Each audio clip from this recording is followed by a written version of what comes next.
welcome back to the channel, welcome back to Pokemon Thursday.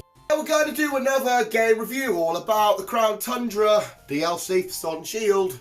Yes, the Crown Tundra DLC is officially out and it's been out for a little while. Obviously at the time of recording, it's only just come out on the Friday just gone at the time of recording.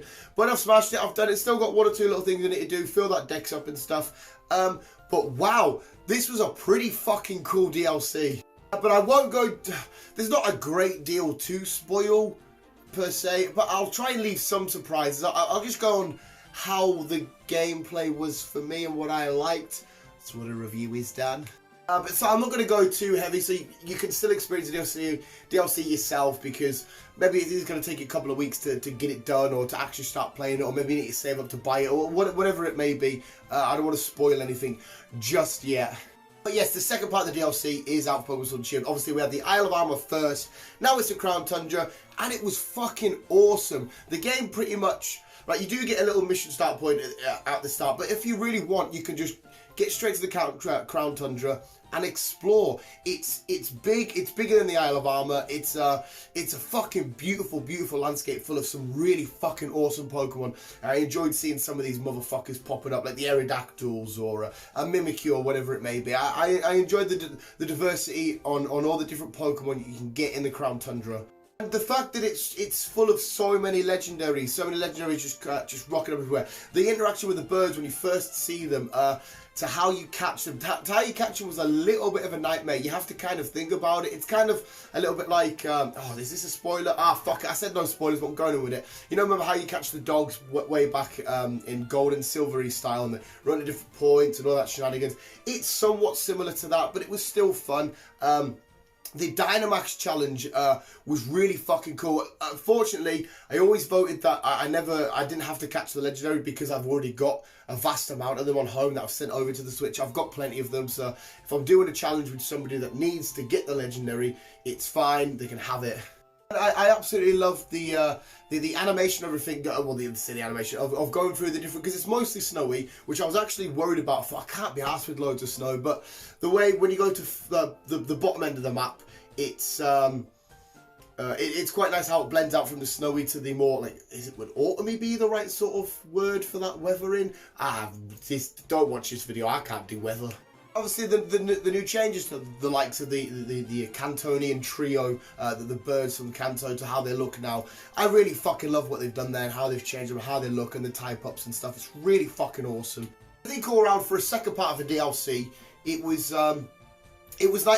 big enough, and there was enough for you to explore, plenty of items to collect, few battles to be done, a bit of storytelling process. The story behind the new mythical, the new legendary in this part of the island was really, really fucking cool. The different statues and stuff, and learning what happened and went down. The Reggie shenanigans and which doors you go to and all that carry on was really fun and interactive. I enjoyed that.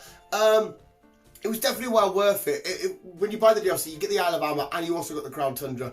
And with the two combined, it's so worth it. There's a hell of a lot of gameplay there. There's a hell of a lot of stuff to do. There was no real tedious challenge like the Diglett thing in the Isle of Armor. The Isle of Armor's Diglett challenge was a little bit fucking tedious, just to get an Alolan Diglett at the very end. Of course, you got other mons as you got different stuff. But I will say, I think I preferred exploring the Isle of Armor a bit better. But it is very much like home for me, and there's a little bit too much water. The Crown Tundra just had a little bit of water on the side. It was nice and cool. The little cave shenanigans was all right exploring. See, like a Kabutops rock up, and you got Caracosta on the beaches and stuff. Walrein when you go out to the water parts. It was fun. It was awesome. It was really cool. I highly recommend, if you've got Sword and Shield and you thought, I'm not buying the DLCs, they don't look like they're going to do much for us, I would probably recommend and say, no, definitely get them. It adds a lot more to your game. It's the first few DLCs ever for a Pokemon main series game. It's a nice Pokemon adventure. The open world aspect, well, it's basically an add-on to the wild area. Where you get to explore and which Pokemon you get to encounter and stuff. It is definitely worth it. It's really fun. I got all excited and giddy when it was out, and I was like, oh, is it going to be out midnight? It wasn't quite midnight. It was a few hours after that. I played it when I woke up, before I did my shift at work, so I had to start playing it, stop my shift, come back and finish it.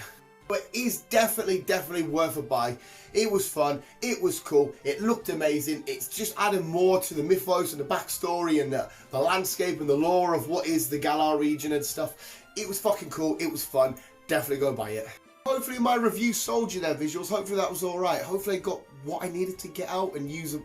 Hopefully I've sold it to you. Not that Pokemon are giving me any money for this. They couldn't give a shit what a dickhead that's going to get free views on a video review is going to do, say, or whatever. But hopefully the couple of people that watch this think, fuck it, if you haven't got it, I'm going to go get it. A bit more of a ramble than a review, I guess. Fucking dick. Yes, visual. The Crown Tundra DLC is going to get a nice solid 8.5. 8.5. Yeah, because it wasn't perfect, because maybe they could have added a little bit extra, or a little bit more, or a few more battles. Oh, I didn't really mention the battle tournament at the end. You get to choose who team up with Hop or Marnie and stuff, and go through that aspect. That was really fucking cool. I enjoyed that. But yeah, in fact, no, that was really awesome. It's going to go higher. I enjoyed that little tournament. You know, Leon's coming back and all that stuff. That's getting a 9. It's getting a solid 9. The Crown Tundra was fucking cool. I can't remember what score I give the Isle of Armor. And the Isle of Armor I still think I preferred, just because I preferred the landscape, like the swampy aspects and then the forest and stuff. But we're going to say 9 still. Fucking awesome. Go get it. That was my review for the second DLC for Pokemon Sword and Shield, or the part 2 of the DLC, the Crown Tundra. Hopefully you guys enjoyed. Wabooski, if you enjoyed this review, and when future Pokemon shenanigan game stuff happens, we'll be doing more reviews. But if you do like reviews, and you want to see older reviews for mostly superhero films, go and check them out. If you like unboxing, there'll be some unboxings up. If you like Pokemon Go battles, if you like talking about comic books, go check that out. I'm sorry, I'm a disgusting wreck. Apart from that visual, thank you so much for watching. Remember to always keep being you and keep on, keep better.